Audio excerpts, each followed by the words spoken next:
Welcome back, everyone. This is episode 138 of the Jiu-Jitsu Dummies podcast. We're brought to you by Black Belt Digital Marketing. Anything you need to build your business on or offline, website design, Google Ads, graphic design, printing, we can absolutely help. Check us out at Black Belt Digital Marketing on Instagram or our website, bbdigitalmarketing.com. You can request a free review of your entire online presence today. My name is Milton Campus. I'm a black belt training out of South Florida. We got Christian behind the camera. Bo is not with us today. His car broke down, so we gave him the day off. Don't forget to like, comment, download, share, and click that subscribe button. We'd really appreciate all the support.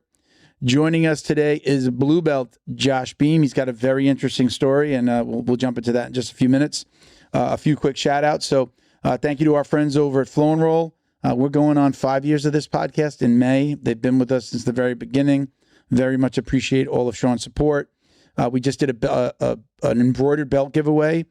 So let's remind everybody that you can buy embroidered belts from them on their website, and you can use code JJD to get 20% off of any of your orders. Also, check them out on Instagram at Flow. It's flow_n_roll, or visit their website, flowandroll.com. And we've got some really interesting things that we're partnering with them on, including our new rash guard that's going to come out, that the hobbyist rash guard that we've been posting about on both of our IGs. So check that out, everybody. So Leo Optics is a sunglass and apparel company. Here are my shades. I actually do wear these, right? I wore these in the car on the way here. Here we go. They are a sunglass and apparel company specializing in these signature bamboo sunglasses. The thing that I love about it, I had these before I got my black belt, but you got the red stripe. If you're a blue belt, the brown belt, the purple belt, you can request your stripe there on the inside of the sunglasses. So really cool. Their passion is rooted in the jiu-jitsu lifestyle, founded in Southern California with obviously products reflecting the BJJ lifestyle. So use code JJD to get 10% off any of your orders at leooptics.com. All right. Now the big one, right? So we've got bioprotein tech. So we shout them out every week, right? This is a bioidentical alternative to human growth hormone. I did just get blood work done, and my HGH, I don't know the exact numbers, but my HGH is up over my previous blood tests with the place that I went to, which was about a year ago. So I was just like, oh, great. He's like, keep on taking it. It's working.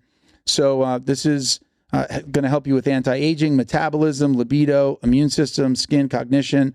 And then, right, you've got the plus, the Quarter Sleep Plus. This is going to help you with sleep. I take this one at night. You take them on an empty stomach in the morning, and then again, the Quarter Sleep at night. All this is done with no needles. They're these small vials. You pop it back, keep it under your tongue for 90 seconds. No side effects. You can check them out at bioproteintech.com, and you get 30% off with code JJD on any of their regularly priced kits. You're going to pay for these two kits. You're going to pay about $300 a month, and honestly, I believe it's truly worth it. All right, that's it. Let's do this. Let's get Josh in here. Hey, brother, how you doing? Thank you for being patient, man.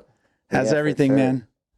Good. Yeah. Thanks for having me. I was excited and looking forward to this all week. So very cool, man. I like that. There aren't too many people that are excited to talk to me. So, I'll be like, it's Milton calling. Oh God. So, well, I'm glad to have you. I've been following you for a little while now.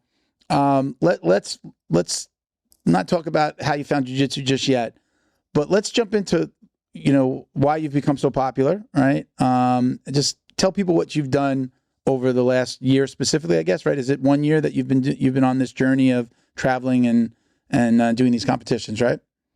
Yeah, close to that. So what had happened was back in 2022. So I got my blue belt like the end of 2021, I think, Okay. and then I told my coach, I was like, I want to try Worlds, and I had never competed before, and he was like, maybe you should do some other local competitions, or you just go do Worlds. I was like, okay. So then my first ever competition was the Jiu-Jitsu World League in Stockton, where I did really bad. And then just kept doing bad for all of 2022. And I was sort of traveling around, but I still had my apartment back here in San Jose where I live. And then I realized I was basically traveling for a competition every week because I just kind of got addicted to it at that point. and I was essentially paying double rent. So I was like, you have to live out of hotels basically if you're traveling all over the place, right? So last year in February, I got rid of my lease and then went full Jiu-Jitsu nomad. Yeah. And this is kind of the year that you were alluding to. Yeah. So I went full nomad in 2023, just living in a new place every week, competing. And then I got back pretty recently in November, and then the competition season was kind of winding down. So then I just started making videos. And basically the videos are like on my Instagram, and they're just talking about all my weird competition adventures and traveling and, you know, sort of lessons I've learned from competing. Just kind of giving my experience. And, you know, I get messages from, you know, people who are newer to competing a lot of the time. And it kind of makes my heart swell because they're like, dude, like, thank you for, you know, those, whatever the, you know, tips you gave from competing so much. And so that kind of motivates me to keep making more videos. So you're inspiring people, which is always nice, right? I never thought that would be the case, but it's amazing that turned out to be the case. Cause you know, I just started competing, you know, cause I love it so much, got addicted to it. And it's like, oh, cool, that can also, you know, help other people. So now cool. A couple of questions that leads me to, is jiu-jitsu the career now? Or I think in one of the questions that we have and that we'll probably ask later, are you a computer program? Are you like a programmer? I am. What do you do? So you're able to like do that while you're on the road? So you still have a career outside of jiu-jitsu? Exactly. And people were asking me, you know, how you afford it, because competing is sort of prohibitively expensive, which is unfortunate. So, but that's also one reason why I'm really grateful that, you know, I've been able to do this. But that's the answer. People are like, bro, how can I replicate like that lifestyle? How can I just travel full time and compete? And like the thing is, for jiu-jitsu, I don't know how much other sports cost and everything, but like travel expenses and, you know, tournament registrations, the reality of it is that you just have to, you have to pay for that, right? Yeah. So yeah, the software engineer, as a software engineer, you can work remotely. I've been doing software engineering since like 2015 or something. So it kind of took a while. I sort of built a career on that, and then got to a point where I, you know, was working a remote job, and, you know, that gives the ability to travel and do. So do you work for one company, or do you like work you like doing outsourced work for different companies? Just like I work for one company right now. A lot of remote software engineers and web designers and, you know, computer programmers. All the terms are the same nowadays. Yeah. Okay. Like, they used to mean something different, but they all kind of we're calling like web designers software engineers now and stuff. Really? Which, okay. Historically isn't the case, or not web designers, but like web developers. Okay. We all get grouped under this umbrella of one term now. But yeah, a lot of people sort of do that consultant type of situation. Sure. That's like the classic digital nomad. Doing projects for multiple companies and stuff. But like, yeah, whenever people ask me that question of what they can do to enable that sort of lifestyle, I'm like, just look into finding some kind of remote job, right? Like that's the answer, I think, unless you're sponsored. You know, we're not all here. We're not Gordon Ryan's like yet. Yet for you, I'm talking about you, not me. Thanks. But right, like there's the pros, and then that's sort of how it seems, right? There's the pros who sort of are enabled to do that through sponsors and that kind of thing. I don't even know if that's the case. I'm assuming that's the case. And then there's sort of everybody else who, you know, we're all amateur athletes unless we're right. Like I know from the so I own Black Belt Digital Marketing. That's my company. That's the day job. I was doing this before I opened up my company. I've been in marketing for almost 2 decades. After post-COVID, I reopened, opened up another company under my own umbrella. So like we're pretty much 100% remote. Pretty much. That doesn't make any sense. We're 100% remote. I have an office that I can go to, but I don't go to it. My daughter works for the company from Virginia. Her sister works with her half sister. So not my daughter works for us from New York. We have somebody in PA. another graphic designer in VA. My future son-in-law is going to be working for us. He just went to his first meeting for like a referral group that we use.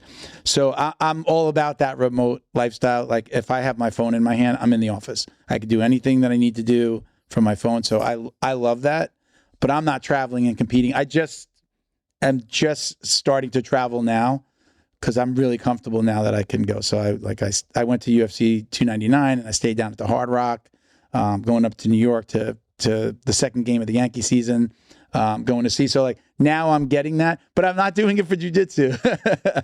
Right, I still don't take my gi with me when I travel yet, but I need to. I should. But you got to take the gi. You got to take the gi because no matter where you go, you can drop in. Like any gym in any major metropolitan area. Right. My ex-wife wasn't like super cool. Like she didn't love jiu-jitsu. Like it was a sore spot, I guess. And I just really didn't bring my gi when we traveled. We didn't travel a ton, but I just didn't bring my gi with me. It was just kind of like, really, more jiu-jitsu? So I just didn't travel. And I'm just starting to travel. I mean, I live in Florida, so I was just traveling locally to stay here. So it wasn't like I was going too far.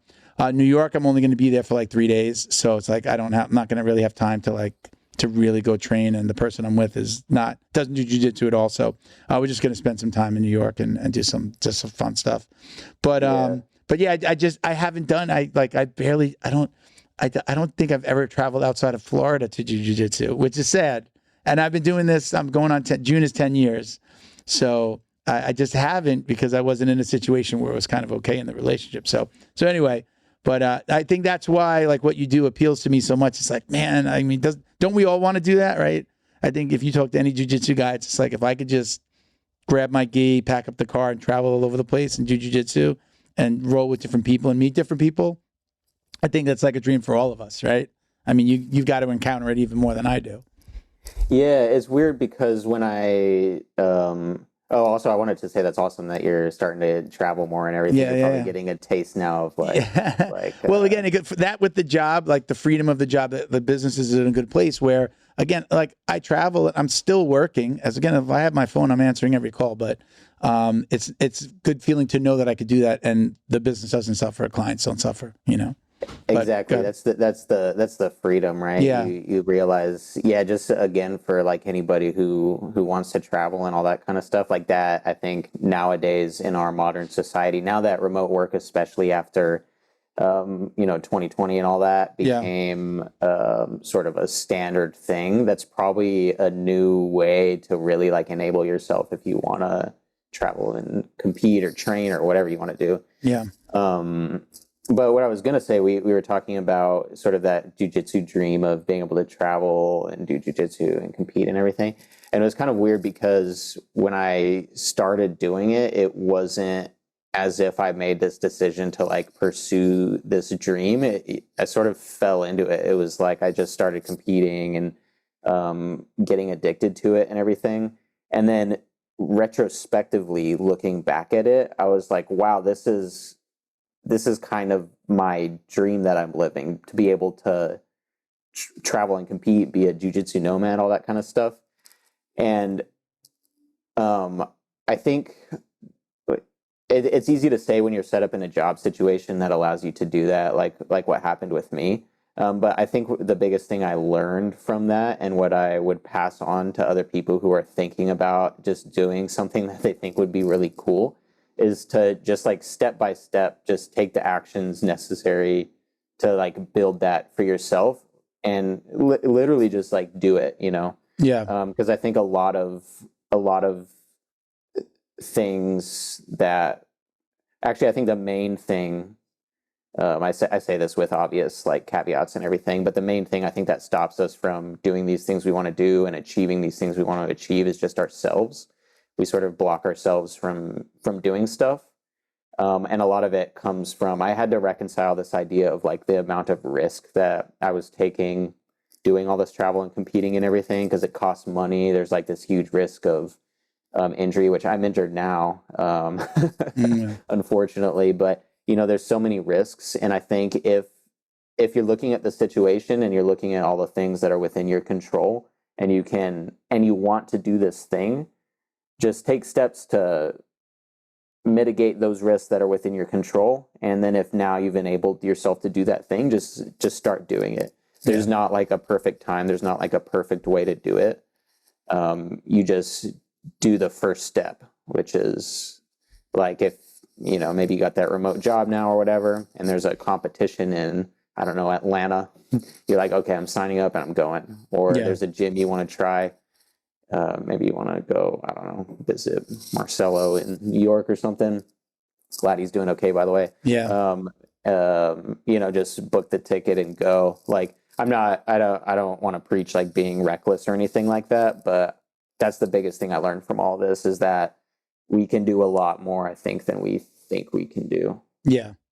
I tell people all the time, especially like, you know, as an owner of a company and then with remote employees, especially when I see that people are getting overwhelmed, one step at a time, just put one foot in front of the other. I even have to tell that to myself sometimes when, like, you wake up in the morning, you get a bunch of emails, clients are texting. I tell everybody, just one foot in front of the other, it'll all get done. Like, it's an overwhelming feeling to see so much work on your plate. And then you're like, okay, one email, put on your do not disturb, one email at a time, one phone call. And all of a sudden by lunchtime, you're like, wow, I got through all that and it's not that big of a deal. So I'm always preaching that to people. But yeah, I know it's, you know, when it comes to jiu-jitsu, I think it's a little bit more daunting because it's not only, you know, it's the money, it's the physical, like the things that you just listed.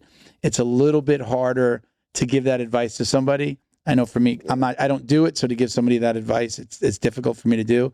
But what if I was talking to some of the younger guys out there that wanted to do something like you're doing, one competition at a time, try it once. Or maybe you set yourself up on, I know that there are X competitions, X, Y, Z competitions. I know that I can drive to them and then get back home, right? Like, try it once and then come back, see how it went, plan the next one, right? You don't have to plan out the year. You don't have to overwhelm yourself with so much. Start small. Maybe it's just one, maybe it's three, right? But yeah, you know, I left my job. I left my career. A big part of when I left the marketing company I was working for was to do this more full time. And then I knew I needed to supplement that money. So I opened up Black Belt Digital Marketing, and then that took off. So now I'm still doing more marketing than podcasting. So it's good. I didn't expect it. I'll even tell a client when they start a new business, I'll say, sometimes you have to let the business steer. You don't know where it's going to be tomorrow. It's going to tell you. It's going to tell you what it needs, where it's going to be, how much time you have to put in. But again, it all starts with that first step. So hats off to you for doing this. This is, I mean, it's really cool. Do you feel like jiu-jitsu could be a career? You know, you started a podcast, right? You're traveling. Do you feel like it's at some point in the future, this might be a career path for you? Well, that's sort of my intention, I guess. Now, don't tell your boss. We won't tell your boss. Yeah, let's hide this episode. Yeah, so there's before I get into that, by the way, I want to say I admire the risk taking that you've done to pursue what you want to do. Because thank you. Yeah, there's always the fear of something not being successful, right? Or not that you wouldn't be successful, but what I mean is like this fear of failure that everybody has, you know, when taking risks, right? So I applaud you on doing what you've done. Thank you. With the sort of making jiu-jitsu a career, I've been asking myself that question because there's typically a few ways that people make jiu-jitsu careers right now. Actually, I think there's two main ways. One is to open a gym and run a gym. Actually, let's say three main ways. One way is to open a gym and run a gym. Second way is to teach at a gym, which may overlap with the first one. And then the third way is to be a pro athlete that's winning, what is it, how much are they winning at ADCC right now? It's not that much. Craig went on a rant about this in a video recently, but I think they pay the most out of any tournament system. Anything similar, more than IBJJF. I don't think there's anybody that pays more. We had a gentleman by the name of Ben Stark on. He's owns ATT Palm Beach Gardens, excuse me. And he was talking about that even in the early 2000s, they were paying the most. And I still think that that's the case. But you're talking about the big ADCCs, not these smaller tournaments, right? So, there's not a lot of the money. Go. I'll let you finish. But the money is not just in the sponsorships, or not just in the competitions. You've got to be doing sponsorships. You've got to be selling instructionals, right? Gordon Ryan. It's more than a year or two ago now that he shared what he was making a month. It's like $1 million a month on instructionals. Do you remember seeing that? Yeah, it's absurd. Yeah, he like posted like a spreadsheet or something with the numbers, right? I think it was like a Shopify account or something. Yeah, it said basically the numbers. So you have to be doing things around jiu-jitsu. So like you're only one injury away from no longer being a sponsored athlete, right? So like if you depending on the sponsorships, there's a problem, right? But guess what? If you can build a name, Gordon is hurt right now, right? He's not competing right now. He's out again. Mm-hmm. But his instructionals, he can still do his instructionals, and he's got a library that he still can essentially probably live off of, right? So you really have to kind of figure out what are the things around jiu-jitsu that you can also do. Because even coaching or owning a gym, you're one injury away from not being able to coach, not being able to necessarily run that gym. So these things around jiu-jitsu, I think, are super important and what people have to realize. Yeah, I totally see what you're saying and agree with that 100%. And I sort of feel like that too right now with this is a very minor injury compared to a lot of the injuries people get in jiu-jitsu. It's just the AC joint separation that I got a couple weeks ago. But I was even just like woke up this morning, I was in the shower, like, you get into those weird thinking modes in the shower. I don't know why we start thinking so much in the shower, but I was I do my best work in the shower and on the toilet. Yeah. I do my best thinking. That's it. I write all my video scripts in the shower, most of them. Literally, I'm just sitting there writing the script, and then I got my phone like next to the shower. Like I'm gonna ruin my. You know what it is, because your mind's not necessarily 100% focused on. So if I'm on the toilet and I'm scrolling through Instagram and then an idea comes to me, or I'm thinking about something in the shower, it's because our minds are kind of turned off to that idea, right? You're not necessarily focused on like problem solving, and it just starts to happen kind of in the background, right? I think that's why those things like. I'm an advocate. I tell my employees, like, take a break every hour. Take 5 minutes, take 10 minutes, take the dog for a walk, grab a coffee. When you shut off your mind and then you come back and reset it, you're doing better. I'm going to get more out of you. You're going to be more productive. You're going to be happier. So like those times in the shower and on the toilet when I'm not thinking about work, jiu-jitsu, like something comes to me. And I think your mind's always working on the problem, whether you're really like focused on it or not. Does that make sense? Yeah, 100%. And it's interesting you say that. Yesterday I was listening to a podcast with a guy named Dr. Cal Newport. I think he's a theoretical computer scientist. He was on the podcast with Andrew Huberman. And Cal Newport, he wrote a book called Deep Work. And in one of the sections, he talks about something exactly like what you're saying. I forget the term he used, but it's something to do with the fact that when you're in the shower or on the toilet, you're in this mode of like undirected thinking. You don't have a goal that you're trying to accomplish. Your brain is just sort of. Well, I am when I'm on the toilet. I am trying to accomplish a goal. Okay, I'll give you that. That's a good point. It's not a goal you have to think too hard about. I hope so. Not all the time. Well, when you get a little older, you really do got to think about it a little bit more. Okay, but go ahead. That's fair. And so one of the things he talks about is walking.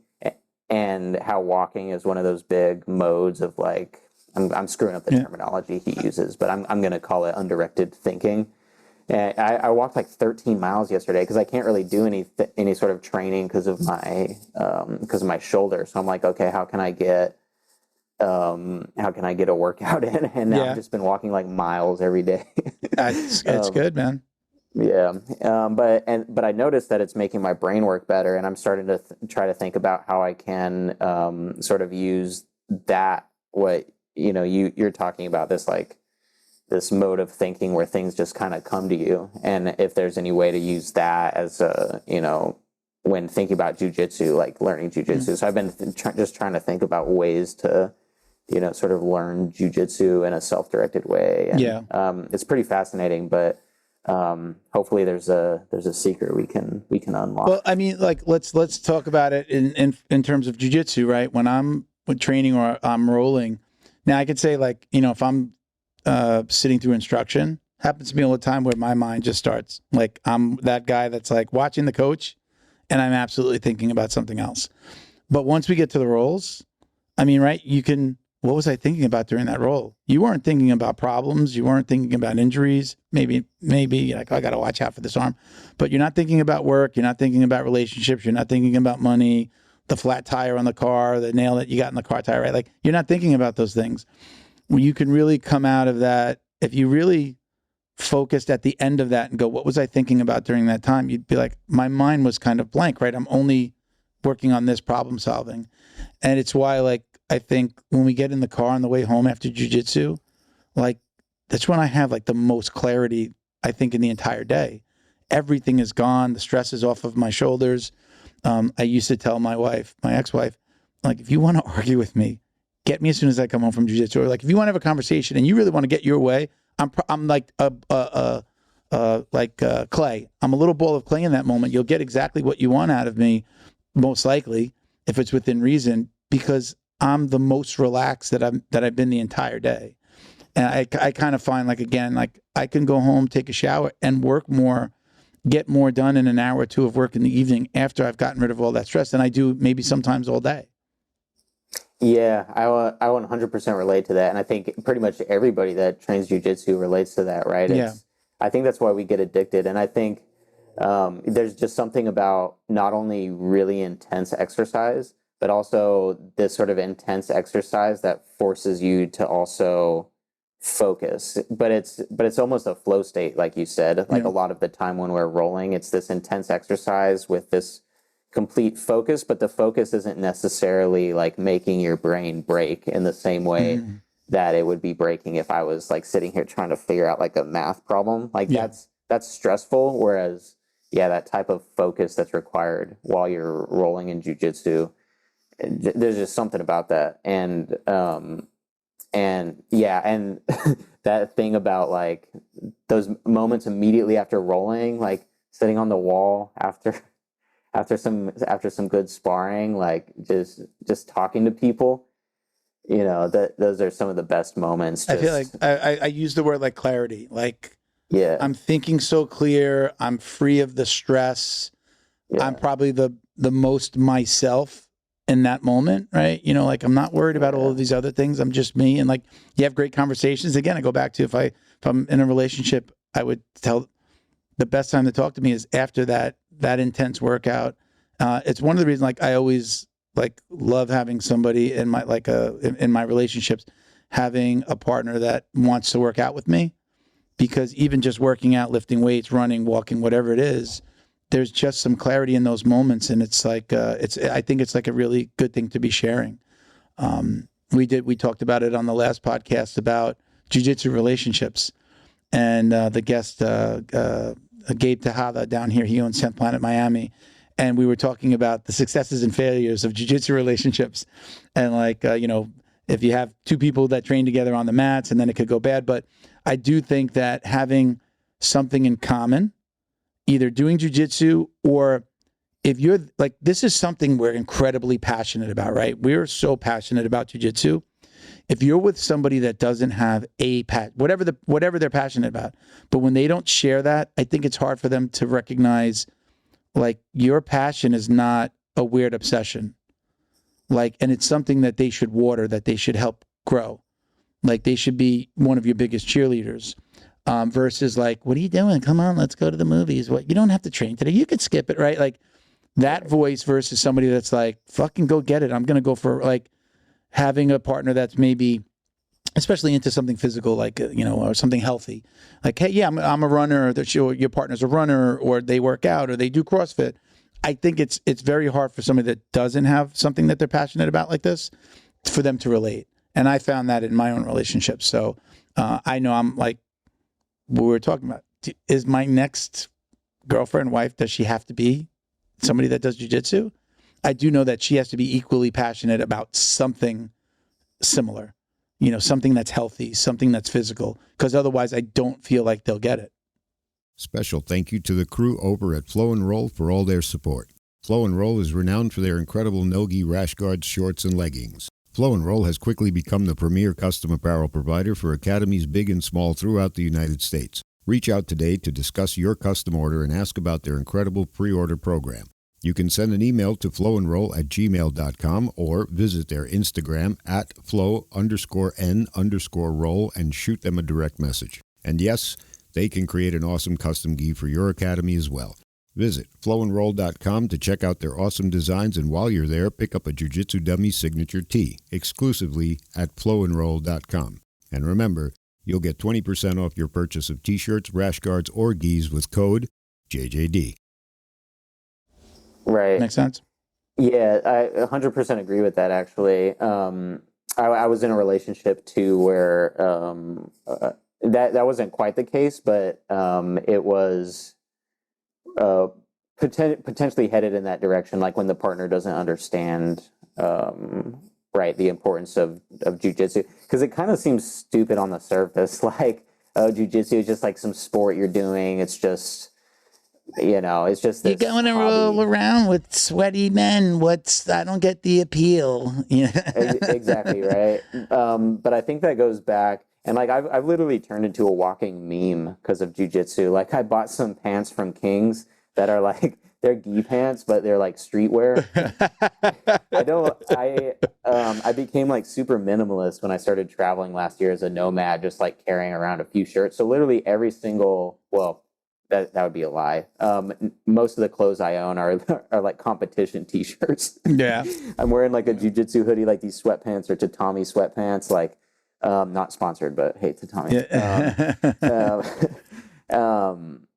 And that didn't happen because of no reason. I think, tell me if this is the case for you or not, but I think like where these obsessions come from is it's something higher than it just being a hobby. It's something I think related to people's mental health. At least it is for me. Sure. Because if I really go back to first principles on why I'm doing this sport and so obsessed with it, it's because of like the way it helps my mind. Yeah. And so I think this is my theory. I think, if I had a wife who was saying, who's saying like, oh, why are you going to jiu-jitsu? Why are you doing this again? Let's go to the movies or whatever. What I'm hearing is, I don't respect this thing that helps your mental health, or I don't respect, right. So I assume that's where those issues come from. I don't know, but what do you think? Yeah, no, I agree 100%. What I like to tell people is like, I think jiu-jitsu makes me a better person. I think it made me a better husband, even though it was a sore spot in my marriage. I think it makes me a better leader in my job. Wasn't probably known for my patience before. I'm super patient. The fire alarm went off here, and you said like I didn't skip a beat. I'm just like, it's gonna go off. Why am I gonna fucking flip out about the fire alarm going off? What am I gonna accomplish? But that's not the old me. The old me would have been like, come on, Christian, what the fuck? Come on. Mm-hmm. We really? What are we gonna do now? We got to cut. Like, fuck it, we cut it. Whatever. We're gonna cut it out and we move on. Why? It takes more energy to be negative and to be upset than it does to be, to be just calm and be nice, right? But I got that from jiu-jitsu and being around a bunch of people who, let me say this, like jiu-jitsu weeds out assholes. You can't be an asshole because you're going to get beat up in the gym really bad, or if you're an asshole that's beating everybody up, nobody's going to want to roll with you. Like, it weeds out bad people and people with bad intentions, and you wind up being around a really good group of people that wind up being like-minded in this thing. The people that I roll with are from all different walks of life, firemen, accountants, attorneys, business owners, moms, stay-at-home wives, moms, but we all have this goal, and to be around people like that who have this same healthy obsession, right? You could be an alcoholic, unhealthy, right? But this healthy obsession, right? And again, something that helps clear our minds, really helps us focus on our mental, not even focus on it, but it's helping us with our mental state, whether we realize it or not, between the friends, having a goal, the clarity that it gives you, and the release of that stress. Think about somebody who comes home from work, right? That person that I don't understand, somebody who comes home from work every day, has a glass of wine, and then is scrolling through TikTok all day for the whole night. you're not giving your body the opportunity to release that stress. You're covering it up with the alcohol. You're covering it up with the social media. You need a release. If that could be walking for some people, that could be running, right? Or that could be something more physical like weight training, hitting a bag, boxing, whatever it may be.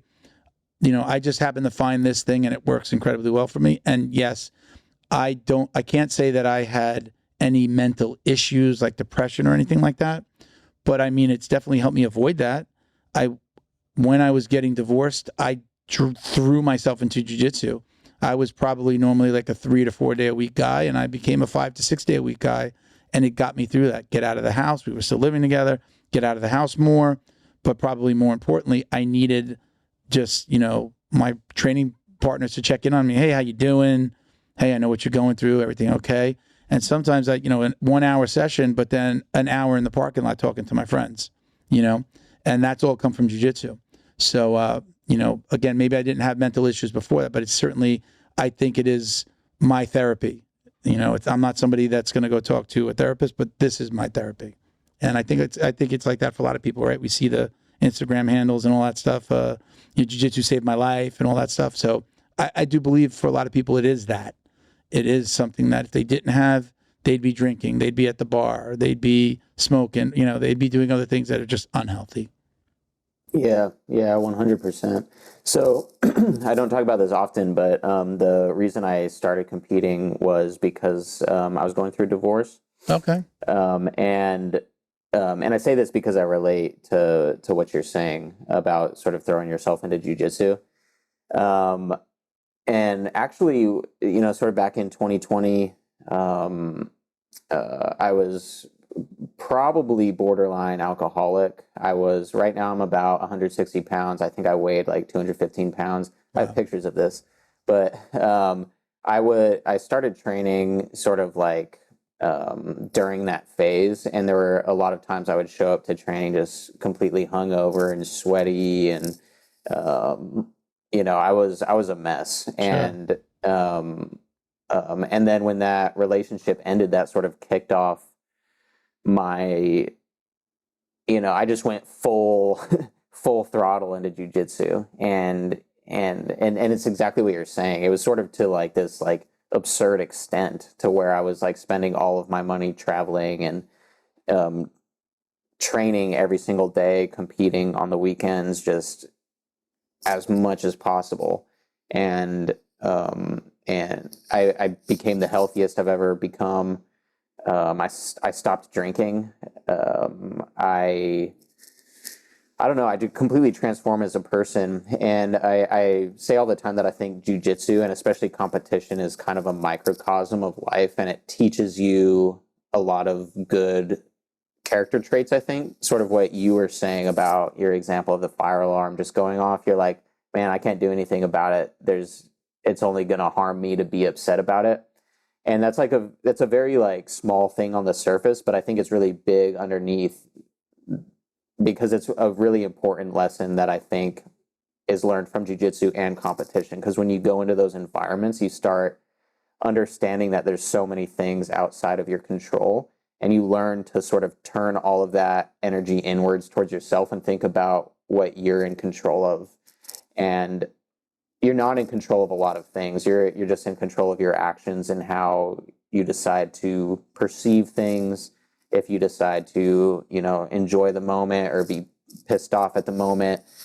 And that's one of the things why I encourage people, if they're interested in competing, to compete, because I think all of those lessons that you learn in competing transfer so well to so many areas outside of your life. And like, I'm a totally different person now. I became, way more confident, way more like humble and accepting of people, and just open to the world. And so that's one of the big reasons I encourage. So now, did you start jiu-jitsu because of your divorce? So tell me about that first time you stepped on the mat.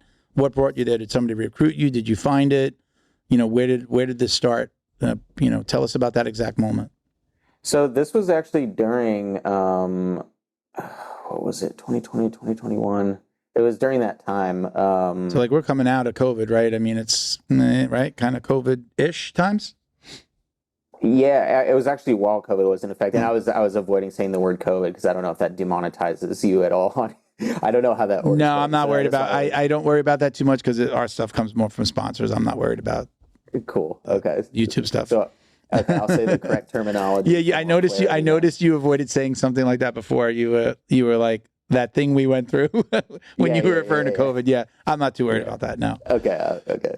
So I actually started.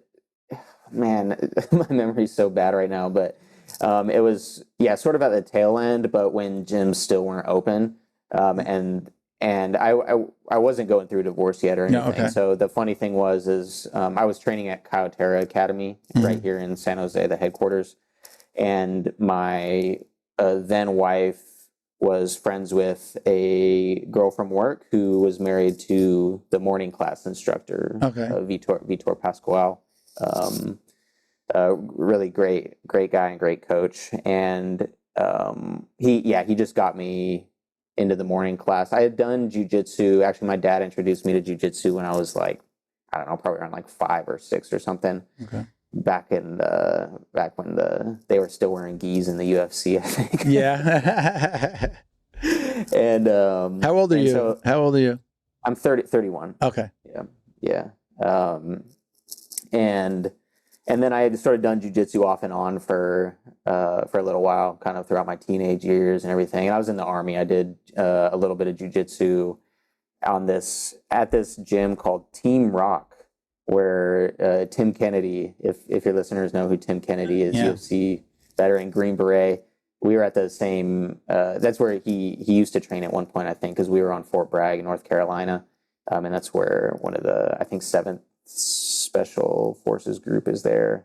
Anyway, and I did Muay Thai for a long time, so I'd always been in doing combat sports. That's actually why I'm wearing this thing right now. I've been trying this nasal dilator because I got punched in the nose like 10 years ago at Team Rock, actually. Yeah. And it deviated my septum. And I didn't realize, but for the past 10 years, I just haven't been able to breathe properly. Okay. And then just a few days ago, I put on this thing. It's like those nasal strips. Is that the new one that kind of has the magnets? Exactly. Right, yeah. Okay. Yeah. Sponsor? It's okay if it is. Not a sponsor. Not yet. But not yet. This is intake breathing. Okay. There you go.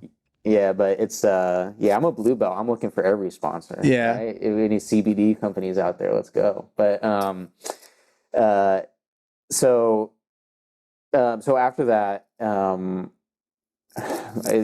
story, but Muay Thai was kind of my main sport for a long time, with jiu-jitsu off and on. And then that thing happened where my wife's friend introduced me to the coach, and I just got onto the mats, and that's actually how I started. Okay.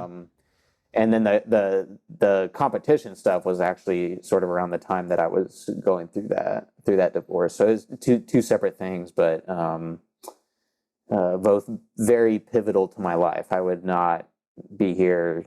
Everything that's happening right now, I wouldn't be talking to you right now if it weren't for jiu-jitsu and all that kind of stuff. So, do you feel like that you could date somebody in jiu-jitsu? Would you limit yourself to somebody who does jiu-jitsu? I'm so curious about it because I'm in that moment of trying to find somebody, and when I do meet somebody, it's kind of like, they don't work out, they don't do jiu-jitsu, they don't have that thing, and I know it makes me nervous because I don't want to go down that same path again, because I know eventually I feel in the back of my mind, maybe it's just something that I carry, but I feel like at some point they're going to be like, jiu-jitsu again? Really? This is the podcast makes us money. We get clients because people watch the podcast and then come to us for black belt digital marketing. Like, this all ties together. It wasn't the intent. I started this is just for fun with a bunch of friends, and then it turned into something, and I opened the marketing company later. But I kind of feel like I said it before, I need to have somebody that's passionate about something, and I would like that passion to be something rooted in health or, some type of sport, because I see myself, knock on wood, doing this as long as I possibly can. Do you feel like, you would need to date somebody that is either this passionate about something, or does it have to be jiu-jitsu? Are you dating, and has it happened? Yeah, good question. 1,000% they would have to be into something. Yeah. I'm going to piss off my strength and conditioning coach for saying this, but I don't care if they're in CrossFit. I don't care. Yeah, he's not a fan of CrossFit, but yeah, so the thing right now is like everything I'm doing is so structured, and I'm literally doing jiu-jitsu stuff from start to end of my day. Everything I do revolves around jiu-jitsu. So at the moment, I'm not, a girlfriend is not on my mind right now at all. Okay. It's like the last thing on my mind. But that's just because that's a result of what I'm doing right now. It's not compatible with having a relationship. And that's like being a nomad last year and traveling around and competing every week. Like, you would, in order to have that lifestyle, you would either have to be single like I was, or, have somebody who's okay with just like you leaving up for a year. Or traveling with you. Or if you found somebody that did jiu-jitsu that traveled with you. That's where, yeah. Right. And I think that's pretty, I would imagine that's rare. But yeah, for me, ladies getting Josh's DMs. What is it? At Josh Beam BJJ? Is that right? Yeah, there you go. You're the best wingman. Hey, ladies. Yeah. I can't even get one myself. I don't know. Good luck. You're much younger than me, so you have a better chance. Yeah, that's funny. But yeah, totally with you on that. Like this new perspective I got, like what I would want in a girlfriend or a wife is they've gotta, one, respect the jiu-jitsu, right? Yeah. And second, they've gotta have something that they can do that fulfills them. I think that's the maybe one of the bigger issues is like not having dependency on the other person to fulfill that need. Like you have to have a way to do that on your own. Yeah. If they're not passionate about something that I'm repeating what you're saying, I'm guessing, just saying it in a different way. You can't be the thing that fills the hole in their heart, I guess, right? Or like you can't be that thing that they're passionate about. Like they want them to be passionate about you, but you can't be that only thing, right? They need to have something and recognize like the power of like the physical aspects of what we do, right? I think that's important. And unless you're doing it, you don't really understand it. And I think it's super important. Now, am I meeting people that don't do jiu-jitsu? Yes. Am I meeting people that don't do, that aren't into the gym? Yes. But I'm very upfront when I meet somebody, whether it's from a dating app or just meeting somebody. I'm like, I'm not looking for, like Miss America. It doesn't have to be some bodybuilder. Like, I need you to be passionate about something healthy. Now, you may not know this. My listeners know I had a heart attack 7-8 years ago. Mm-hmm. I was 43. I'm 50 now. So I had a heart attack. And so being healthy is even more important to me. So I think when people hear that, then they're like, oh, I get it. So like, jiu-jitsu was already important to me. I've been doing it for a couple of years, but having had the heart attack and just changing my lifestyle, I need somebody that supports that. I've been in a relationship where she didn't want to go to Whole Foods and get healthier food or like to buy organic because it was too expensive. And I'm like, the alternative is I die, I die sooner. So even like my junk food is if I eat something bad, it's like from Whole Foods. It's like the healthiest version of what I can get, right? But I was in a relationship where the person didn't want to even spend the money because he said it was too expensive. And I'm like, aren't I worth it? Am I not worth it? And ultimately, the alternative is a health bill, even with insurance. Like you're going to lose time at work. You're going to have health bills. You're going to die younger. I'd rather spend that little bit of money on healthy food than, and live a little bit longer. And that was just something that that she didn't understand and come around to. So that's why I'm like so passionate about it now. Like I've got to have that somebody. Also, like I want somebody pulling me. I want to look like the lazy one in the relationship, right? I want somebody who's like, come on, you got to go for a run in the morning, or you got to do that. Like I've never had that. I've always been the one like, come to the gym with me. Come on. I'm sick of being the motivator. It would be wonderful if I found somebody that was motivating me. So, I mean, that's the way I think about it, so. Yeah. I kind of, that resonates with me as well. Because what I kind of hear you saying is you want somebody who's going to be, pushing you forward for growth rather than making you feel like you're regressing, Yeah. whether that's in, like, especially into like an unhealthier state than you could be in.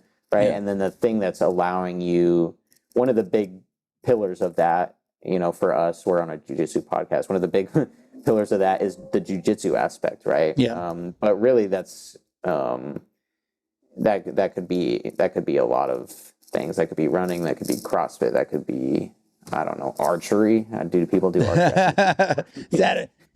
I don't want to piss anybody off. Is that a sport, like a real super intense? Isn't that an Olympic it's a sport, but is it a sport where you really got to work out? Like, I don't know. I'm gonna piss off all the Joe Rogan fans. I know, that's what I was about to say. Yeah, your Joe Rogan audience went. Yeah, right. We lost all the archery people. It's a big group. Yeah, right. all the jiu-jitsu people who also do archery, they just turned us off. Yeah. I mean, you're taking. You said something before, so I'm gonna give you a little bit of advice, and I may not be the best person to give you this advice. You're focused on jiu-jitsu and you're focused on this work around jiu-jitsu and the podcast, which we could talk about, and all things jiu-jitsu, right? You kind of said that before. I'm focused on this and I don't have time for the relationship. Don't do that. Leave yourself open to it still. Because what you wind up find, I didn't get married till I was in my 40s. Now I had a daughter when I was 20. So I also saw that other side and I was just like, ooh, don't want to get married young, So, but don't put it off forever. Don't close off your mind. Like, be open to it still. I'm sure you are, like, if you met the right person, right? But don't say, I don't want that relationship because of work, because of this. I'm 50 now. Don't do it, because then you find yourself at 40, at mid 40s and even 50, and it's just like, you haven't had a meaningful relationship. Do you want to have kids? And all that stuff. Like, don't put it off forever. As someone who's been there, who put work first for a really long time, I used to blame the women that I met, and I was probably just as much responsible and crazy and wild, and moved to Florida from New York at 25 and woohoo, just partied it up. But it was always blaming work or saying, I'm too busy for a wife, a girlfriend, whatever. So don't put it off so much. Leave your mind open to it. Don't close it off completely. Don't close that door completely. Just advice from an older guy, an old timer. You wind up the time does fly by. I've got a 30-year-old daughter. I've got a 20-year-old. She's gonna be 21-year-old stepdaughter. Like, things move really fucking fast, man. So don't let life pass you by. And relationships are important. So don't close yourself off completely. Yeah, I should listen to that. Yeah, I'm kind of on the extreme end of the spectrum right now. So yeah, because you also you kind of have to be open to it. I do believe in, like, if you want to call it the power of the secret, or just like, the laws of attraction, really, if you don't like that book, but laws of attraction, right? If you open yourself up, you say, I want a blue Mustang, and you're constantly saying you want a blue Mustang, eventually somebody's going to be like, hey, my buddy's got a blue Mustang for sale, man. Let's go, right? So you just open yourself up to it. If you say you don't want a relationship, you might not, I'm going to focus on work. I don't want to meet anybody. But once you say, like, you start not only saying it, acting like that, smiling at that person in the store that you might not have smiled at, right? Because now you are open to it, like, right? The laws of attraction. If you put it out there, it'll come to you. So, I'm a big believer in that. But I was that person that was just like, no, work came first. It's fun. I met my wife after moving into an office, and I was just like, I'm not fucking around with any of the girls here. I'm not gonna shit where I eat. And then I did open myself up to it, and she was the manager of the building that I was renting from. So like, once I opened myself up to it, I was just like, you know what, I'm ready. And she was right there, right? So, but I went into that going, no, I'm just going to work. I'm going to build this business. It's going to take a couple of years. And then, as soon as I opened myself up to it, it happened. So, again, advice from an old time. Take it. You can tell me go fuck myself and jump off a bridge, but, but I've been there. What did you say? You're 30, what? 31. Yeah. Yeah. Do you want to have kids? You're interested in having a family? That's another thing. I think if I'm taking your advice, I'll say I'm open to it. We'll go with that. Yeah. All right. Good. All right. So let's get into some listener questions, man. We had a bunch. We had let's start with Fremont Jiu-Jitsu. He did send a bunch of questions. Let me say. Oh, cool. That's Denny. That's my friend. Oh, is it a buddy of yours? Yeah. So he owns. Shout out to Fremont Jiu-Jitsu. His name is Denny Choi. He's for the Bay Area folks, or maybe other people in the States. You might know JG Academy. He's a JG Academy affiliate. Here in Fremont. Really great guy. Yeah. Shout out Denny. Thanks for sending the question. Okay. So he did send a bunch of questions. I'm gonna pick out a couple here, and then we'll go to some others. It says, can he speak on nerves before competing, and if they are still prevalent? Was there a tournament number or experience that he noticed a big change in nerves? That's a good question. People ask me that question a lot, is do I still get nervous after competing so many times? And I think it's helpful to know for anybody who we're meeting for the first time here on the podcast, that I've now competed in, because I started keeping track of the numbers. It's kind of goofy, but I've now competed in 248 jiu-jitsu matches over, I think it's like 65 tournaments or something. And these tournaments have been in all across the U.S., competed once in Brazil now, Japan, all over Europe.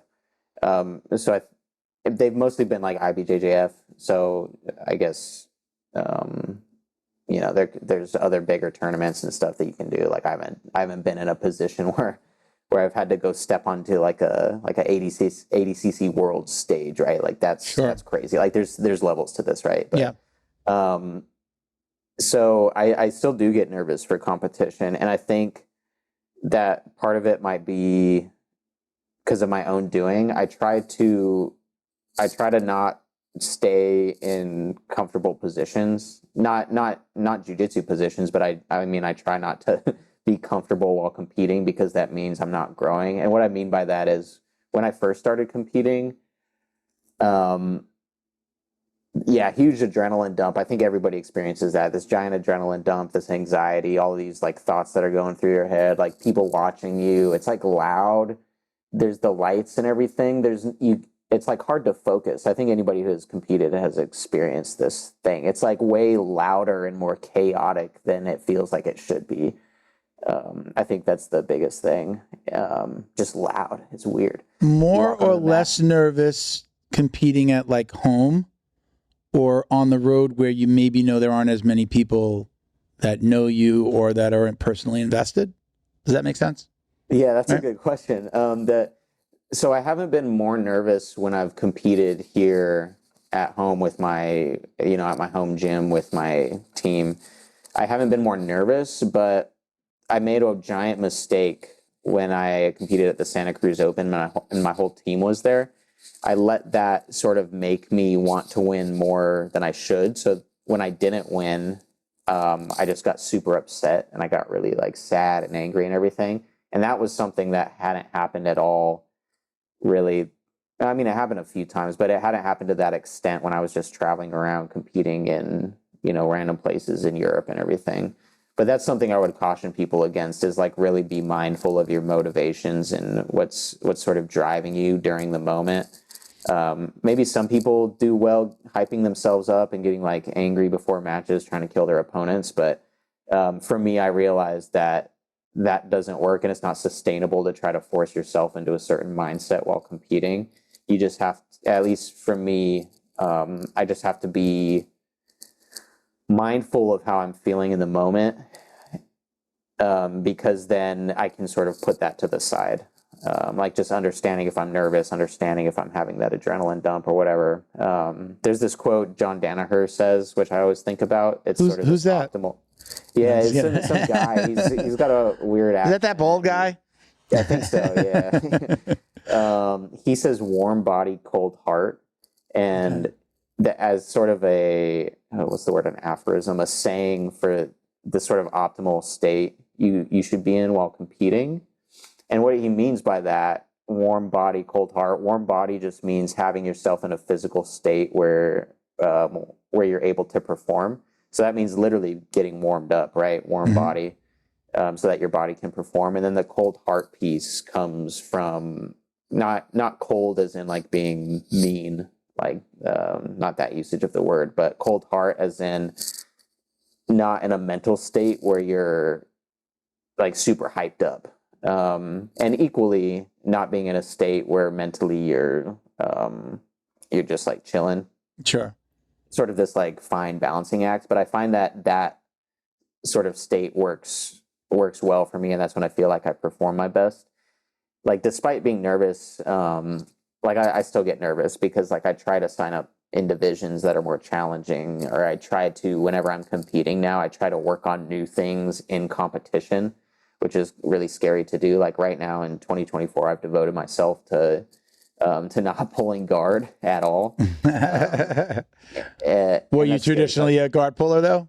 Oh yeah. Were you So more of a like my guard puller? number one move all of my competing so far has been the butterfly ashi straight ankle lock. Okay. And so so my opening gambit was always to just pull into single leg X and then, attack the ankle. And then the tree sort of evolved from there. Like if I couldn't get the ankle, then come up on a sweep and try to pass and all that kind of stuff. I think somebody that knew you said, ask him how many straight ankle locks he's got, something like that. I think that's in the mix here. Yeah, okay. I think it's in the mix here of one of the questions.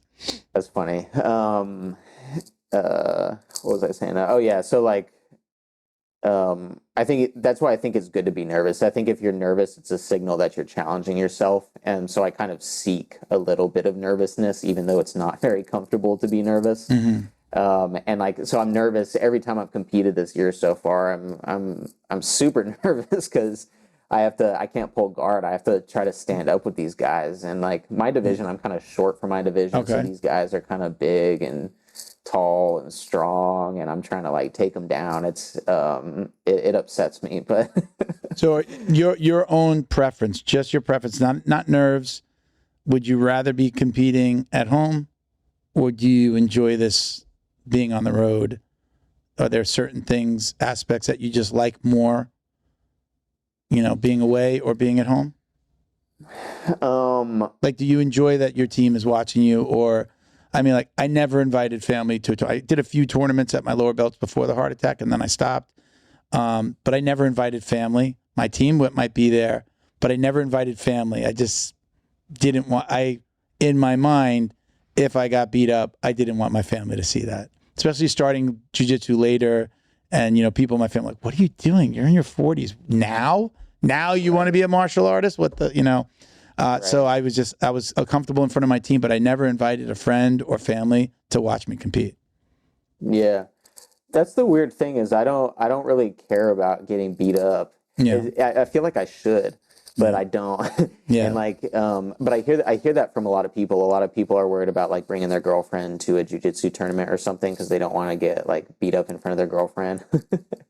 Again, remember, I'm saying that as a, when I was competing at white, blue, and then I did like one competition at purple, and I had just had the heart attack. I did one competition after the heart attack, and then I was like, I can't do this. This isn't working. Not at that point. I wasn't healthy yet.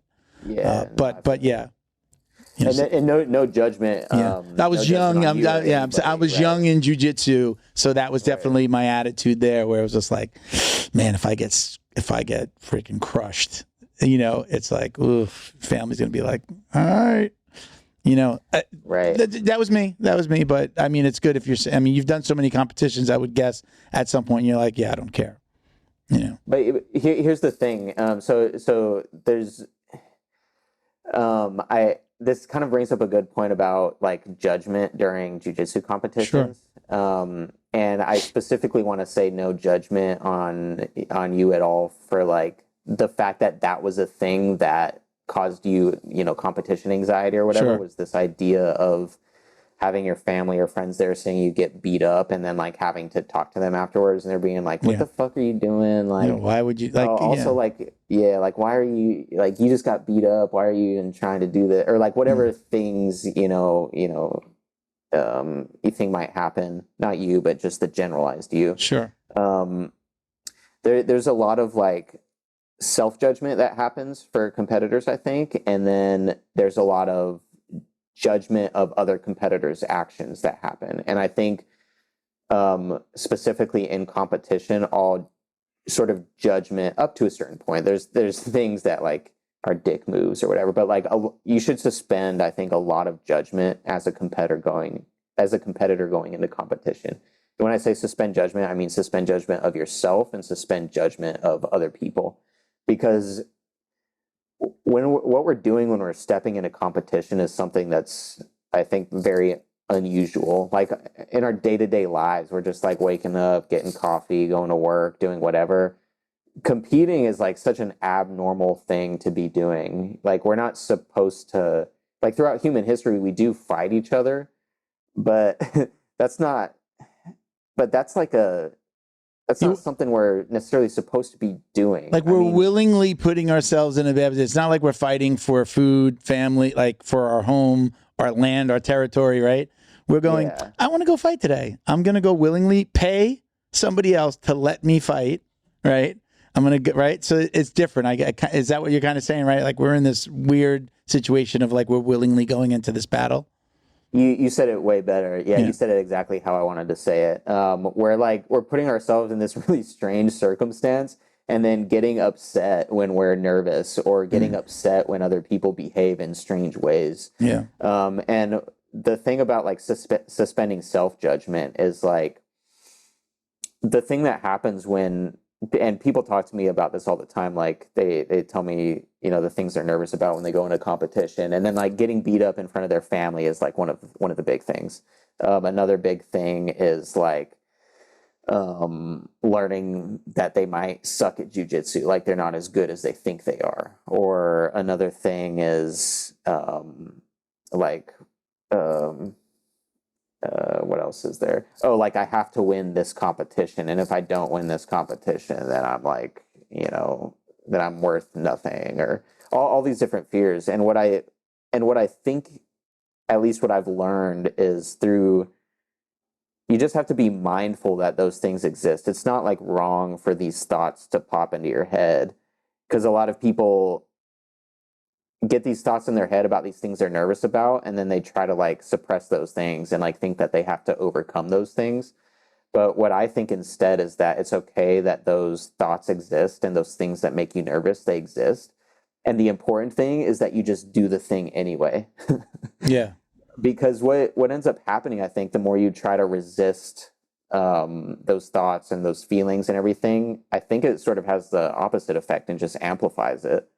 Whereas if you're just like mindful, you're like, oh, my mind is kind of playing some tricks on me right now. Like it's telling me to be nervous about, like, it's telling me that if I lose this competition, this grappling industries in San Jose, if I lose this competition, then I just suck at jiu-jitsu and I'm worth nothing. Okay, well, that doesn't really make sense. But now that I understand that, I can just kind of allow it to exist and just decide to compete anyway, just still get on the mat. And like through that process of doing things in spite of feeling nervous or feeling bad or whatever, through the process of just deciding to take action, you learn a lot about yourself, and you kind of realize how much you can actually do. And I think that's where like courage comes from. That's where resilience comes from. That's where perseverance comes from. You don't build those traits without the thing that brings on those traits happening, if that makes sense. Like sure. you can't build courage without being scared. Yeah. If you're not scared, you don't have an opportunity. And just because somebody has courage doesn't mean that they're not scared. Right. Exactly. Courage is like taking action in spite of fear. Yeah. Right. If the fear didn't exist, you're not being courageous. Sure. You're yeah. Right. You know? Yeah. Sorry, go ahead. No, go ahead. Finish your thought. Oh, I was going to say, so like when people ask if I still get nervous and stuff, I don't get nervous for the same reasons I did when I first started competing. But I get nervous now for new reasons. Okay. And I think if I'm not nervous, that's a signal that I'm not challenging myself enough. So I think people should look at nerves and competition anxiety in a more beneficial way, in that it's like giving you opportunities to build your jiu-jitsu and build character traits. So in all your travels, have you met some famous people or people that you look up to at these competitions? You have any good stories about somebody that you maybe met? Yeah, I've been fortunate to meet a few famous faces. I met the coolest one. So I've ran into a lot of people. I trained at like Bernardo Faria's gym in Boston. I met Okay. Bernardo there. I met Marcos Tinoco. I've trained a few times in Austin. So I met John Danaher. I met On Nick first name basis, Meregali. John, Yeah, right, John John. Gordo, right? Right. Well, it's funny because I really look up to Danaher and Yeah. like his instruction and everything. And it was funny taking my first class with him because him walking in onto the mat, it was sort of like seeing this mystical figure that I just saw in like armbar instructionals. And the thing that blew my mind was everybody was just referring to him as John. I was like, why are you not referring to him as like John Danaher. right, like Mr. Professor Instructor John Danaher? Like, Yeah. like, what are you doing? Everybody just calls him John. I'm like, okay, that's weird, but I guess I can do that. Yeah, and then Nick Meregali, and then Nikki Rod at B Team, and you just meet these people because they're just at the gyms when you're there, right? And so that's been so cool just to like run into these people who I thought were these just like figures on YouTube or whatever. Yeah. But the coolest one was in Japan. Kolabot. I recently did a video about this, about my experience at the Asian Championship in 2023. Guy Mendez was there from Art of Jiu-Jitsu, Tynan Dalpra, and Kolabate, and then a few other of the AOJ competitors. I don't remember exactly who else, but Cole and Tynan were competing, and then they put on a seminar afterwards with with Guy Mendez and the other folks. And Tynan Dalpra taught us the gator roll, like that signature sort of flashy move that you see a lot of the AOJ athletes doing. He kind of rolls over, like he rolls over and kind of takes, like, gets side control, right? I think, like, rolls around to the other side. Yeah, it's such a weird move to describe. It's actually, I think all of jiu-jitsu is kind of hard to describe in words. Yeah, right? yeah. But you're in a side smash position, and you're grabbing a collar and a pant leg, and then you do just this bizarre roll like over their legs. Yeah. Like it's the flashiest looking thing, and you end up in side control. He did it in like a no-gi competition the other day, didn't he? Yeah, he did a no-gi. He did it. They were like, "Look, he's doing the gator." Right. Yeah, I was like, "That's absurd." Yeah. The first time I saw it was at Euros. He did it at Euros. I was like, "How are you doing this?" In like the European champion, like they just execute these moves at the highest level. It's insane.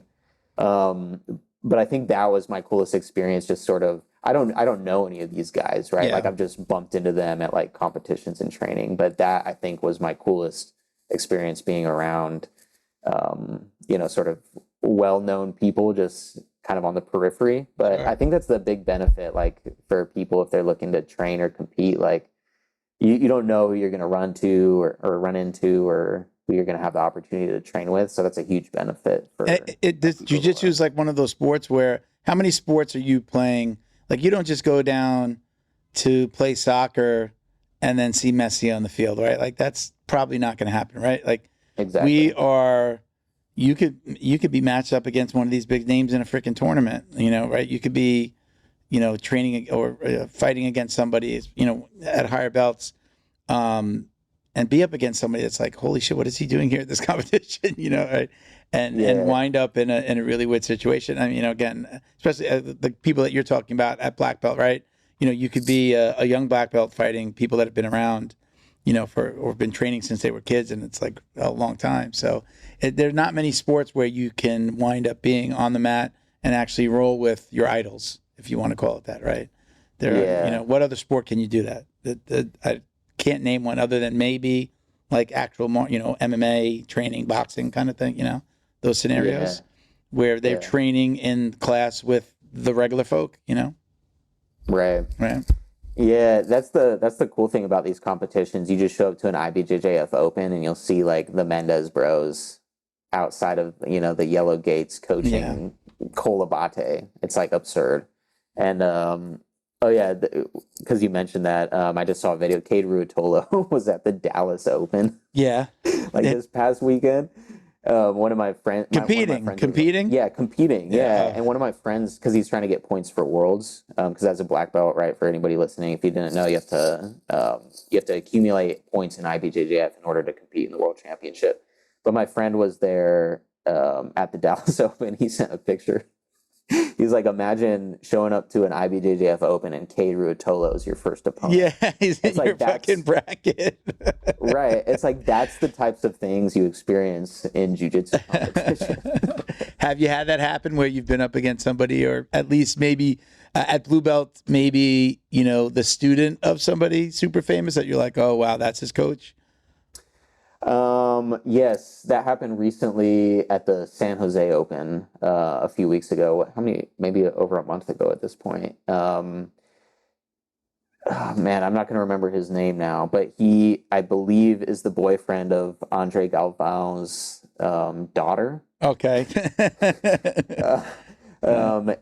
Like not that like makes a difference necessarily on like his. He was good. He beat me in the open class final, but not that like fame and notoriety necessarily determines the outcome of a match, right? But yeah, it was kind of bizarre that like you're rolling with somebody who's like 1 degree of separation from so and so, and I think that's just how it is in the jiu-jitsu community, like you said, right? It's you're just 1 degree of separation, or even 0 degrees of separation from some of the best in the world. It's crazy.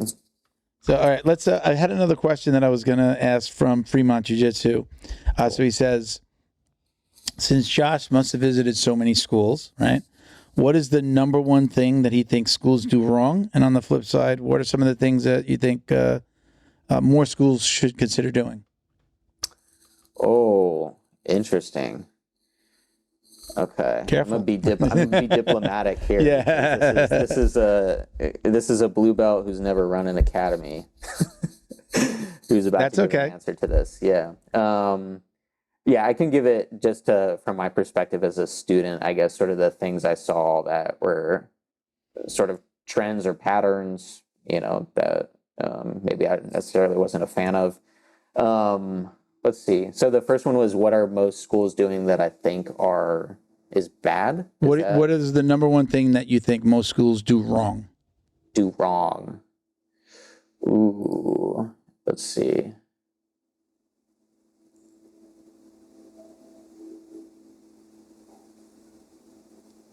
That's actually a really good question. I want to say something about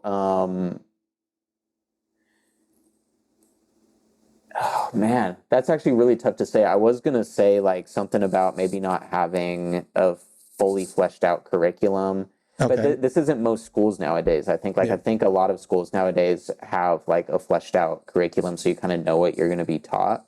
But I have dropped into schools where it kind of seemed like the stuff that was being taught was kind of random. But I mean, there's benefits to that too. I'm trying to think. I don't know if there's really anything that stood out to me. Okay. So I'll ask you something specific.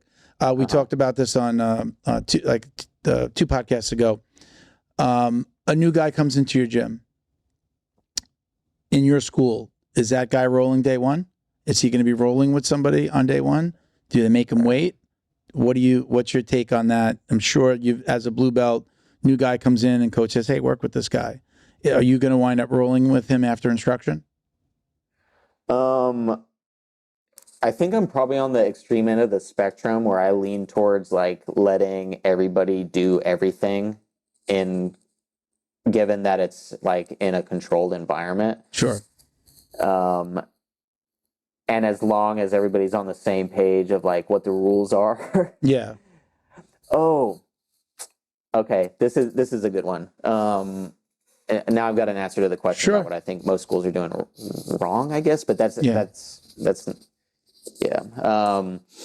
is I think the one thing that I see is a difference in understanding of what techniques are allowed in rolls. Okay. So like wall rolling. And this isn't necessarily like I think that something that people are doing wrong, but a lot of things aren't very clear. Like there's no boundaries or guidelines, sort of set up for rolls ahead of time. So sparring, I mean, specifically. So like one recent example, like I was at a open mat with a guy from another gym, and we're in the gi, and he starts to like heel hook me in the gi, and he's a blue belt. Or no, he wasn't starting to heel hook. He started setting up like he was reaping the leg, right, as if to expose my heel for a heel hook. And so it's very unclear across schools sort of what like rule set you're following while you're doing rolls. So I think that stuff can kind of lead to like surprises or potentially injury. Yeah. Just kind of being clear on what the guidelines and boundaries are for sparring. I think when schools do that, I think it's because some schools do that. Like right before we're about to roll or whatever, they'll say, okay, hey guys, for this, we're going to be following the IBJJF rules. Okay. Right. So if you're a blue belt, right, no heel hooks unless you talk to your partner and agree that you can do that.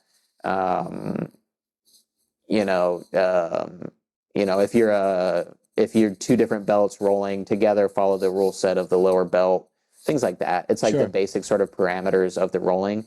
It could go the opposite way and just be like, hey guys, we're gonna roll, like all attacks are allowed. We were working heel hooks today, so leg attacks are fine. There's a lot of schools that I've been to where that's just like the default option. It's like, okay, we can do all these leg attacks, we can do basically everything. But I think it's just like about sort of being clear. I think this is especially important because I don't see schools doing this when beginners are rolling. I think that's the big thing. So like by beginners, I mean like white and blue belts, right? And especially like new white belts. Like they're just kind of thrown into the mix without the parameters of the sparring being set. And then people are wondering why injuries are happening. Right, like I've never run an academy, so I'm sure there are issues that I'm not aware of for like sort of trying to manage this stuff. But you just need like, I think, attentive coaching, and clear parameters and boundaries on the sparring. And like a lot of this stuff, I think if you just implement things like that, you can allow people to get the most out of their training while limiting injuries. Sure. I don't know. This is just a theory. Yeah, no, I agree. My coach had a talk with the class the other day, and I'm of this mindset, especially for low. Let's just say, blue belt and white and blue. We tend to watch videos when we're at that level, and then we bring something into the school that, let's call it pressure testing. Like it hasn't been pressure tested, or at least not by our coach. We might be doing something to a blue belt, might do something to a white belt. And when the white belt doesn't know how to defend because he hasn't been taught that move, right? Because usually, right, when we learn a move, I know in my school, we learn the move and then we learn the counter. And we also learn, how am I supposed to be, how am I a good partner when I'm letting my partner train that move on me or, do that move on me, and what my reaction should be. Simple, like sometimes we were working sweeps the other day, and we called attention to like, the coach called attention to the fact that your hand could be flat on the mat and stuck when you're getting swept, and you're going to hurt your wrist, right? So it's like either allow your partner to pull his hand out, or if, again, a higher belt will just got to turn his hand like this. You're about to be swept. Don't keep it flat. Put it here, and then, he rolls you and you're fine.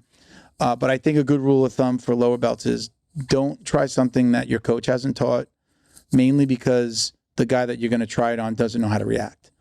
So, we were talking about, non-competition, maybe a white or blue belt. They're there, they got to go to work in the morning. They've got a family, a wife, right? They may not everybody's doing it for the same reason. You've got to be careful when you're bringing those moves into the school. So I think that's a really good rule of thumb. But at the same time, if you're a white and blue and you're in a competition school, or you're in a competition setting, and you're going to be doing hitting the next competition, and you want to go a little harder, there should be this, you should either be in that competition, a class specifically about competition, or be rolling with people that are going to do that competition who know that you're going to be rolling a little harder. And you may be trying some different things. So I think those are kind of good rules of thumb. I know not everybody has that same mindset. I'm proudly consider myself more of a hobbyist. I don't compete. I haven't competed for a long time. I love jiu-jitsu. It doesn't mean I don't love jiu-jitsu anymore. I just work, life, family, health, wasn't able to do it, and wasn't able to continue doing it, so I stopped. I love jiu-jitsu just as much as anybody else. I love a hard roll, But at the same time, right, nobody's looking to get hurt. I'm a black belt now, so I'm very conscious of how I deal with the new white belt or even somebody lower than me. I usually tell people, especially when I know they roll hard, I'm like, you have control. You have the accelerator in this, right? You're driving the car. You have control of the accelerator. I'm going to, go a little harder if you're going harder. If you want to roll and do it more of a flowy, I'm going to follow your lead. If you come at me hard, we're going to go hard. You've told me in your actions that we're about to roll hard. So that's the way that I look at it. But again, going back to, new moves, just be careful when you bring a new move in the class. If the person doesn't know that move, especially when you're talking about leg locks and heel hooks and things like that, not everybody has the same level of appreciation for those moves or understanding of those moves. And you just have to be careful. And, when you start breaking your toys, right? We call it, I've heard somebody say this, it's not an original thought, but, don't break your toys. Don't break your training partners because now you have no toys. And then nobody's going to want to play with you either. So you got to be a little bit careful. And sometimes it's just good to roll with people of the same mindset or at least have an understanding. I think any school, once you're there long enough, you know who the hard rolls are. You know the guys are going to roll softer. You know the guys that, just don't roll hard, but more flowy. With the younger guy or younger person in jiu-jitsu, if there's a 6-minute roll, I may try to tap them out quick, get a tap out of the way, and then I won't try to tap them till like the last minute of the round. I'm going to flow more. I'm going to catch and release. I'm going to move a little bit more and work. Because for me, it's like, what fun is it if I'm just tapping a white or blue belt? It doesn't really make sense for either one of us. It's like, okay, now we're going to start over. Like, okay, reset. So a little bit more catch and release and movement and just have fun with it. I mean, that's the way I do it. Everyone's different. I know people that are just like, kill, murder, right? But that's just my take on it. And I think that schools that if you've got people, this is not the same mindset for competition. Yeah, kill for competition. You got a competition coming in, you're in a competition class, different mindset. I'm in a class with, moms, dads of kids in the school, right? We have a lot of that. We have a lot of white and blue belts. There's always lots of white and blue belts on the mat. And as a business owner, I also understand from my coach, if I'm beating up the new white belt, he may not come back and you're losing that revenue, right? So I also do try to consider that. I am somebody that looks at both sides of this. And as a matter of fact, I help my coach with the advertising now, with marketing at the school. So I'm super conscious about that. I don't want to help him get somebody through the door and then also, scoot them out the door because I just beat the shit out of them that day. So I'm conscious of both sides of those things. Right. No. Yeah, that's a good point that you made. I didn't think about that too, about like a white belt coming in with some new move they learned on Instagram or whatever. It's like there's sort of a certain point you have to hit where you're kind of aware of body mechanics enough to where where there's a risk of injury with a specific move, right? Yeah. And like if the other person reacts a certain way, then they're going to get hurt. I did you know what a can opener is? Yeah. Right? Both hands behind. Yeah. Right? I used to watch this channel and it was a little bit more like catch wrestling. Yeah. And it was basically dirty jiu-jitsu moves is what, I mean, he like proudly, these are like dirty jiu-jitsu moves that you can use like on people you don't like maybe, or, but I didn't understand that it was illegal. And I wasn't doing it because I didn't like the guy. I'm in somebody's guard. And he was like super aggressive with his guard, like pulling me forward, so you're grabbing almost like a tie clinch, right? But your elbows are like on his chest and I'm like you're able to manipulate their head, right? So I brought his head so far forward. He was out for over a month with like a neck injury, right? I hurt him that bad. Didn't understand it. Never did it again. I do it now sometimes with one hand, but I know not to bring the head all the way forward. Right. But I didn't know that that's completely an illegal move, right?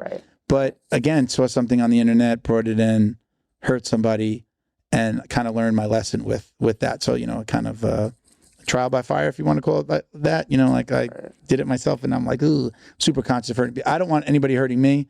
I want to come tomorrow. I want to be able come in healthy and train in the morning. So, so I've experienced that myself. But that's a good example of something that I did. I thought I was being all cool. I was like addicted to YouTube when I first started.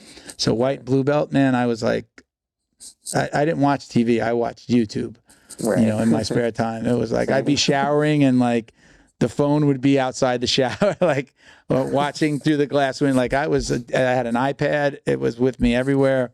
So I was really bad with that. So I was definitely an offender in that regard. So you just got to be, again, don't break your toys. Yeah.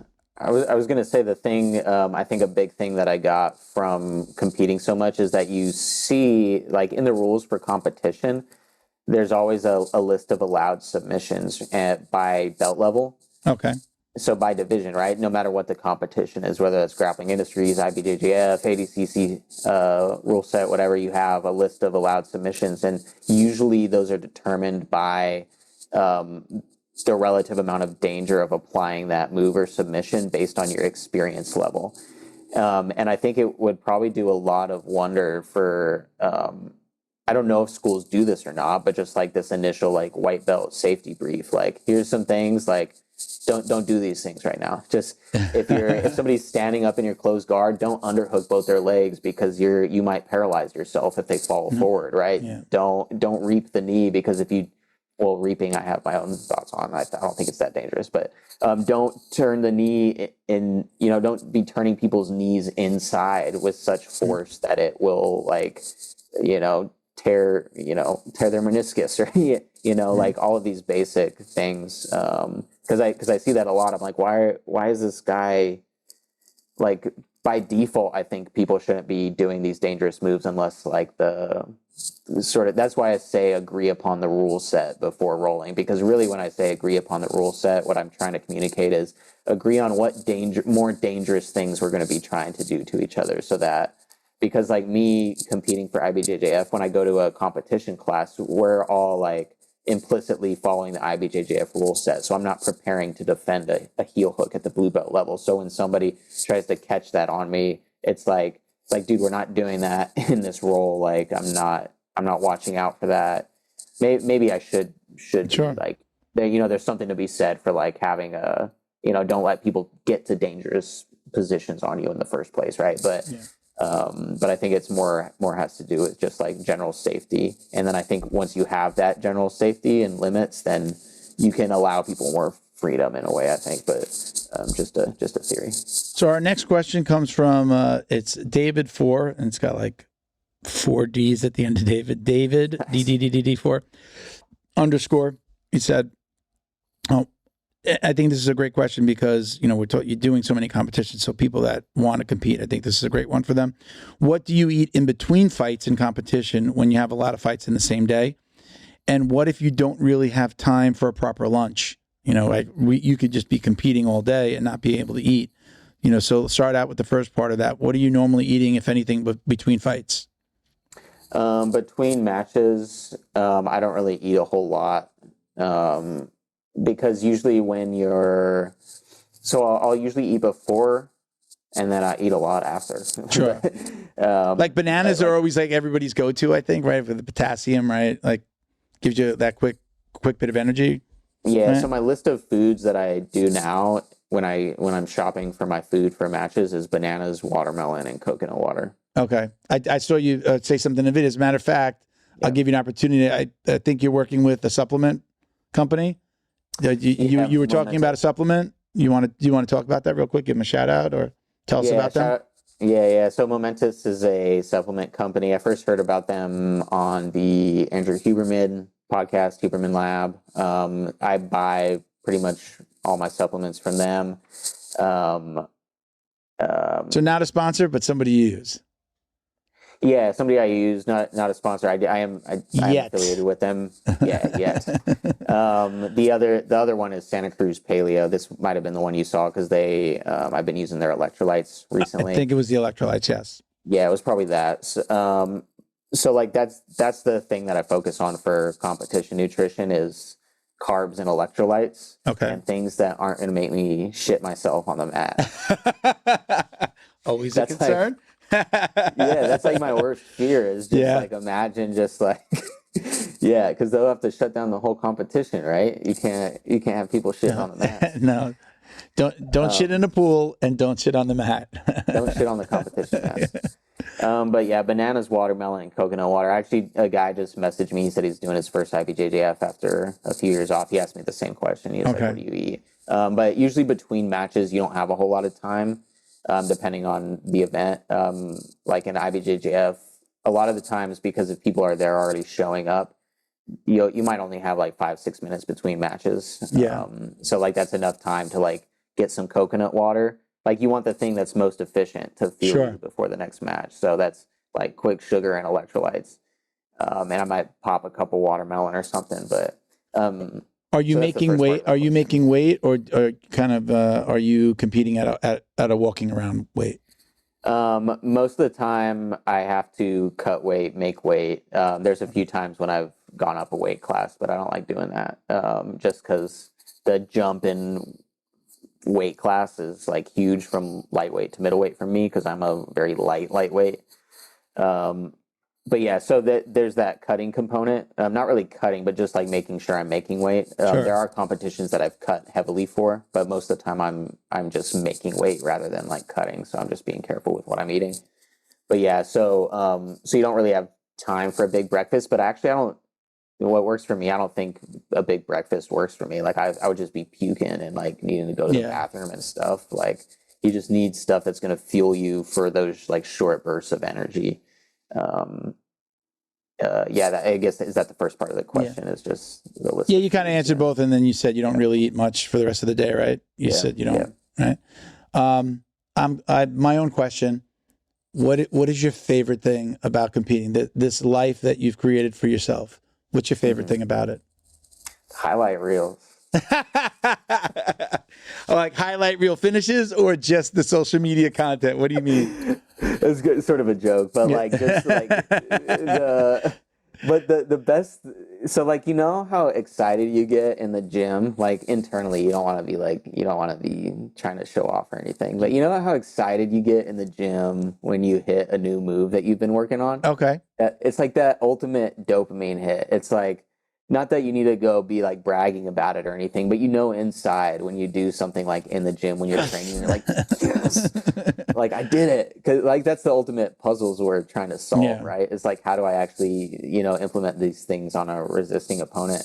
There's that moment. There's two things. So there's those things in competition where it's like somehow I've managed to like hit this move that I've been working on in training, but in competition where it's like can be so much more difficult to do that. Like I think that's probably the most satisfying thing. Sure. And then there's always this moment walking out of the bullpen and stepping up to the mat, and the ref does this thing to call you guys out, like to the mat. Yep. And it's like shit just got real. And then that moment, it's like, oh man, there's just something about it. Like after doing this so many times, like when the ref does that and you walk out of the mat, it's like, all right, it's go time. Like, do you look back at that moment? I know for some people, again, I hate to like speak from my own experience because I didn't compete as much, but I was athletic when I was younger and I wrestled a little bit in junior high school. So I know that feeling. You're nervous up to that point, or you feel the nerves, but once you get on the mat, it's like everything goes away. Do you have that experience, or what is your experience once you walk out on the mat? What are you feeling? Yeah. What are you thinking? Yeah, that I don't know if you've seen this sort of, I don't know if we call it a meme, but it's sort of a meme on Instagram where people ask like why you do jiu-jitsu, but there's like this soundtrack playing of all these noises, and then it'll show somebody like stepping on a mat, and then like the audio mutes. Yeah. It can definitely be like that, because you just can't like focus on anything else in the world. You get on the mat, and then it's like everything else just like by necessity just sort of silences. You're dialed into the job in front of you. Yeah, but not even like intentionally. And I feel like almost like being at my calmest. Yeah, it's exactly like actually just like what you described. There's the nerves and the adrenaline and everything, and then there's like these butterflies when the ref calls you onto the mat, and then slap bump, and it's like everything goes. Yeah, and then it's just you and your opponent. I don't know. You can't even really hear anything anymore. except like if I know I have a coach there, that and I know what their voice sounds like, I can just hear that. Isn't that weird how you could do that, right? Because it could be really loud and a lot of people are yelling, but you can absolutely like, what kind of programming is it that you can just focus on that one voice? Yeah, it's like a dream almost, like in this dream state where you just hear like that their voice echoing in the background. It's like, Josh, pull your knee in, and then it's like these like just kind of in the back of the brain, like a dream state. Yeah, it's such a terrifying and like amazing feeling. Yeah. All right, listen, we're going to run out of time soon, so we're not going to do any more listener questions, but we do a little something at the end of every episode. We call it the drill down. Now, our sound effects guy, Bo, is in here, who usually yells the drill down at this point. Christian, you want to give it a shot? The drill down. There you go. So these are the most common questions that we get. So it's kind of like every time we put out a questions post, we get almost these. So we just put them at the end of the episode and ask everybody because these are the ones that most people are interested in. So we're just going to go down these quickly. You can feel free to elaborate, but we're going to run through these a little bit more quickly than the regular questions. So we're going to start off with preference: gi or no gi? Gi. It's tough to say that. It was tough. Why? I want to know why. Because I only know how to gator roll in the gi. I like it. For me, as a bigger, older guy, like I like the control. I love both. I've always trained mostly gi, but I do like again, post heart attack. This was big for me, being able to slow people down and control them so that I can control my breathing and my heart rate. So that was for me. So like, I still like am there. I don't have any problems with the breathing and the heart anymore. Like that. I'm super healthy now, but there's still like that control aspect. I love my gi days and I love the speed and like, the movement, which is just like it's like almost like the same sport, but different, but, okay. Yeah. You mentioned this before, but we'll still ask: takedown or pull guard? Right now, takedown. I also just started judo, so. Tell me about that. Somebody did ask that question, and I apologize for that person not asking it earlier, but did you just start training in judo, and why? For obvious reasons, but let's tell everybody why. Yeah, because last year I was just pulling guard and doing ankle locks all the time. And then and a lot of matches I lost sort of as a result of takedown exchanges not going my way. And I was like, man, I want to get better. I can't do any stand-up. I mean, I can, but it's just terrible. It's absolutely terrible. And I had a friend, Eitan Gelber, black belt in judo, who trains at CJ Judo in San Jose, introduced me to the school. And I got hooked. I was like, for the gi, like I think judo is the way for the gi. If I was looking at no gi, I think I would probably try to find a wrestling gym, but I'm mostly trying to look at judo for takedowns in the gi. Okay. Yeah. Music during rolling, what's your preference? Yes or no? Yes. Now it's meditative. You don't own a gym, but if you had control, what's your music preference? What are you putting on if you get to choose the music? British rap. British rap, really? Yeah, I know it's strange. No, I've got, I couldn't, Tiny Tempa is somebody that like I had on my phone. I know that's a little bit older, but like I appreciate that and understand like some of that British rap it's good stuff. Yeah. But I've got this playlist on my Spotify called AFALG that I created when I first started competing. It stands for Ain't Fucking Around, Let's Go. Because I don't know why. I just like, this is the name of the playlist. And I started adding songs to it. And then for some reason, I just kept adding like these like just hard British rap songs would come up. Yeah. It's hard to say that British rap is hard given like. I'm thinking that in the back of my mind. Right. They're like, it's hard to explain. Like just, there's something about a guy like talking about crumpets. Yeah. Do you have like a favorite artist? Do you have somebody that you like? Stormzy and Dave. Okay. Yeah, they got some. If you're looking for some competition music, they got some. Okay, it goes hard. Okay, good to know. Yeah. So we asked about things that you thought that gyms were doing wrong, but let's ask this one with annoying things that coaches do. Not know your game when they're coaching you. Okay. Yeah.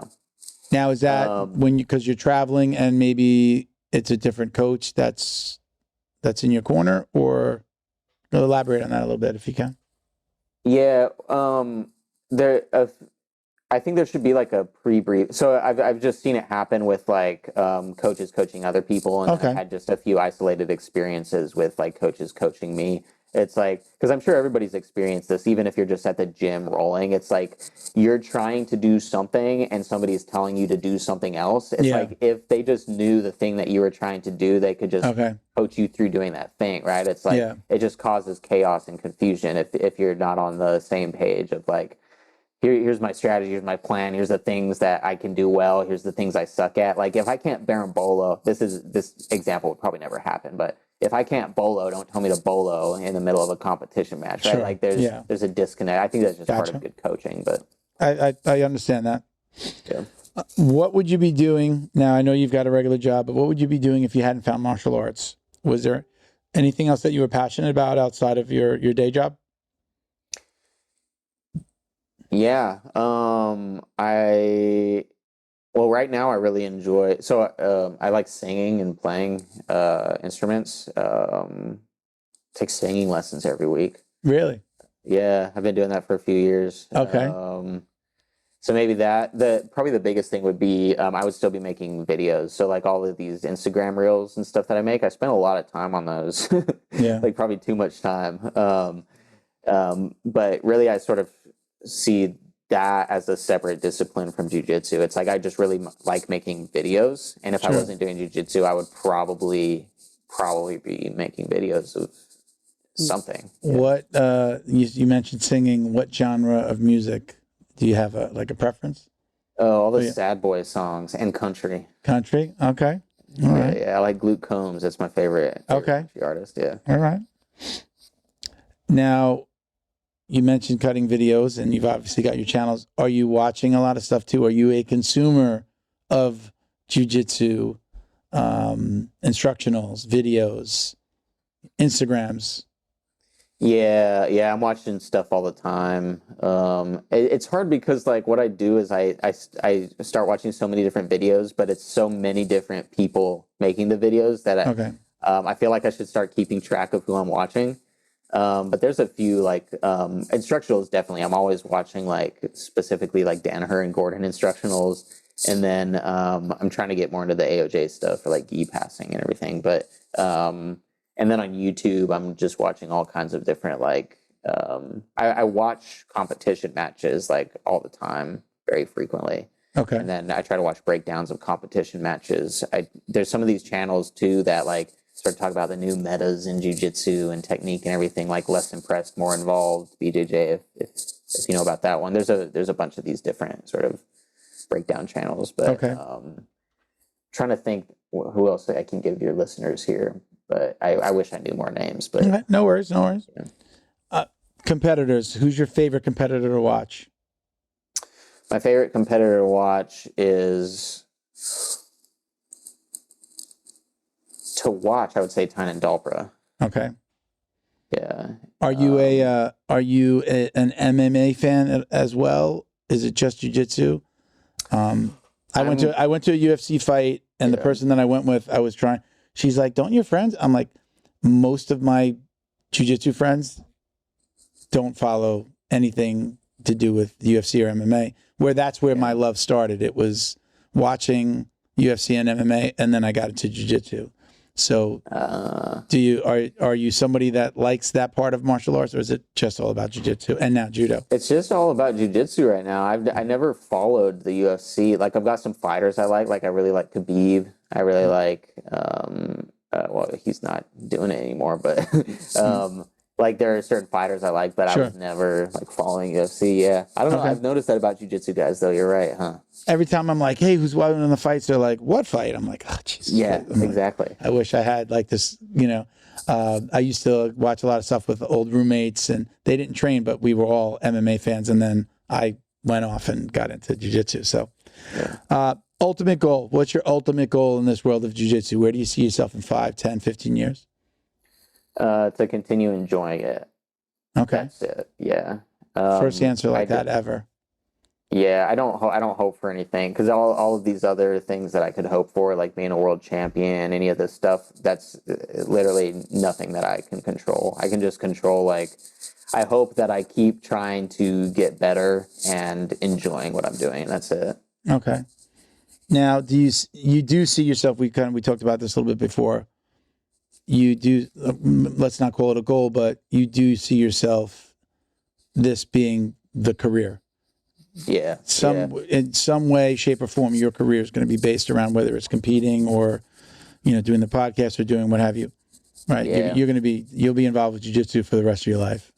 Yeah, for sure. I think what I want to do, we actually never ended up getting to this part of the answer on the question about like how people make careers out of this. But I think the last option of making careers in jiu-jitsu is like the content creation aspect of it. So that's sort of the actions I'm taking towards that. That is like just making the best videos I can that give value to people.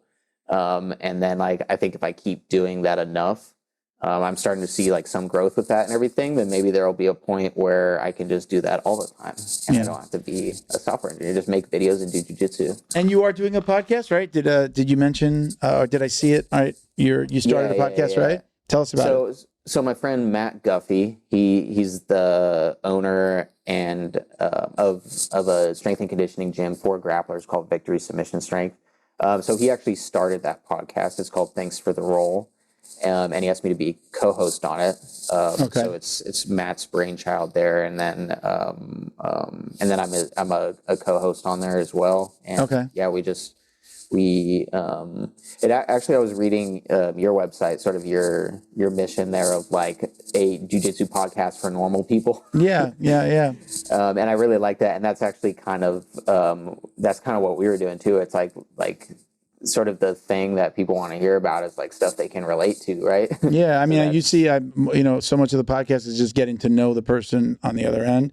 Right. When that's coming in studio, or I'm not asking like technical questions about moves, and like I want to get to know the person. It's like I want it to feel like we're at a bar having a beer, getting to know each other. Like that's the feel that I've always gone for. It's just more fun for me. I'm just like, so I want to know about the person, right? And is this somebody that I would want to have a roll with one day, or like invite them down? Like that's the feel that it wasn't intentional, to be honest. It was just where it went. And I just like that about this experience, rather than, trying to get into describing moves. Like you said, it's so hard. How do you describe jiu-jitsu moves when you're in this, in this form? But that's my favorite thing about this is just getting to know people and the personalities. And then, sometimes I take things, I'm like, that was really smart. I didn't think of that. I didn't think about that. And try to take either pieces into my life or into my jiu-jitsu, so. That's what I noticed about doing our podcast too. Thanks for the Roll is like every time we just want to talk to like interesting people. And then every time we talk to them, like I learn, just pick out these little things that they've said. And I'm like, oh, this has now changed the way I think about something. I think that's Again, and I mean, I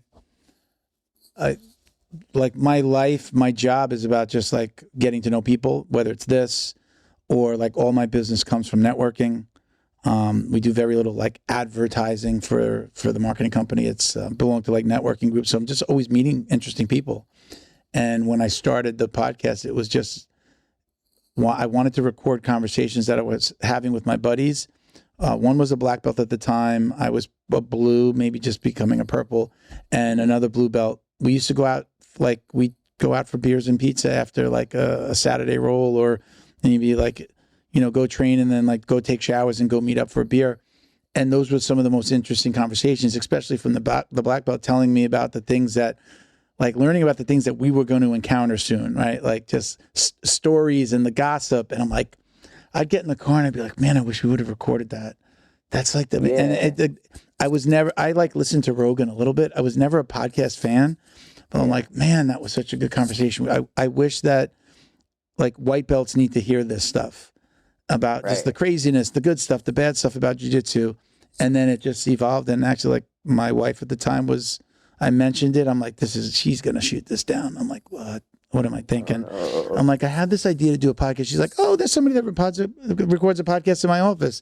Yeah, you could do it there. And I was just like, holy shit, she's buying into this. And I was like, I hit the ground running. I had her support, and I just ran with it. So that's how it started for us. But all right, I do have one last question for you. Okay. Do you or do you not wash your jiu-jitsu belt? Of course I wash it. Come on. Of course you do, right? Guys, Duh. guys, your belt is not immune from staph. What? Oh, so Right. I'm gonna admit, I've washed my belt white to brown. I've always had multiple belts, so like I was no like, oh, my coach gave me this belt, they're so tied to it. I've had my black belt since December. I have not washed my black belt, but I do spray it with either Lysol or we had a sponsor. Is it on here? Nutrizone Clean. There's a little logo down here. They used to sponsor the show. I still work with them. Nutrizone Clean. I have tons of the spray still, so I'll spray it with the Nutrizone or I spray it. Now it's just like I want this belt to last the longest possible. And I know that if I wash it, it's going to wear it faster and right. Yeah. So at least right now, that's what I'm doing, but I haven't washed it yet. Yeah, no, that's fair. That's fair. At first, I didn't wash my belt because I just have like the stripes. They're just like tape. They're just finger tape. Yeah. So like if I would wash it, they would just fall off. I'd be like, this is annoying. But I always just put more tape on myself. Yeah, that's what I do now. I know somebody that irons their like. If you iron the tape, but like put the tape on it and iron it, I guess just melts it and it stays on longer. I guess I don't know.